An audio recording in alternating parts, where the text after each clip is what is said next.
Hi. I'm doing this video for Senator Tom Carper, Senator Chris Coons, Congresswoman Lisa Blunt Rochester, Governor Dick Cheney, and all the other Delaware elected officials that I've written through email, snail mail, Facebook, and Twitter. The response that you're aware of Kratom, including a short paragraph of what your knowledge of Kratom is, wasn't what I asked about. I had asked what your stance was if it had come down to the point to where Kratom was going to be banned in the state of Delaware. That's the question that I would like to publicly ask you, and hopefully on June 5th I'll be able to see you and be able to ask you that in person.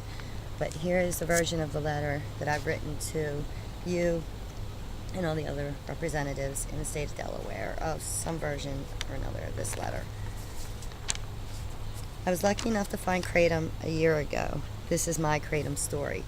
I had been sick and in so much pain for so long, I was just waiting to die. I tried really hard to die, but I'm still here. I had 17 years of different opiates, benzos, methadone, Suboxone, and rehab, but I was still in a lot of pain.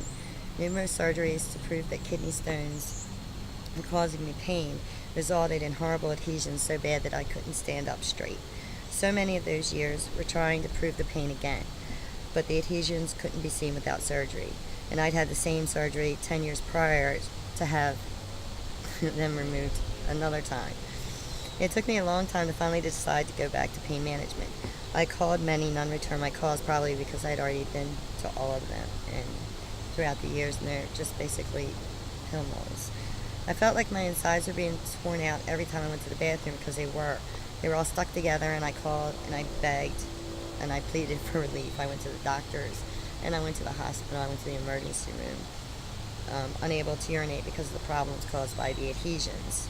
Because of my fear, I walked out of the hospital many times. They never took me seriously. My PTSD would kick in and I would black out and I would run out of the hospital. The final time that I felt like giving up, I drove down to the place that I had picked out by the river, and something stopped me. And I'm not sure what stopped me, but I'm glad that it did, because 2 weeks later, Kratom streamed across my TV set. And when I saw it, I thought that there's no way that this could work as well as they say that it can work, because then we'd all know about it, right? But guess what? I was so glad that I was wrong. I found a CGMP certified vendor, and he helped save my life. I'm no longer agoraphobic. All my illnesses are under control or gone. I still have a lot of work to do. I'm 51 now. My body has been through a lot. And while I was suffering with only tramadol, I told my doctor I was physically giving up and going to work on my mental health, and I'm really glad that I did that. Yoga, nature, and meditation, along with my psychologist, not psychiatrist, who's been with me through this entire time, have helped me prepare for the real world. I now have hope that I'll be a productive member of society instead of a drain, and I finally feel like I deserve to be alive. And I'm also thankful to my mom for keeping me strong and a roof over my head. Now I have to work on the physical, but I've come so far. I'm a survivor. We all are. I don't know what will happen to me if they ban Kratom. I'd like to think I'd be okay. I say that I'll be okay, but I'm stabilized with Kratom. My feet no longer freeze. I no longer self-injure, and I'm no longer just a bitter, nasty person waiting to die.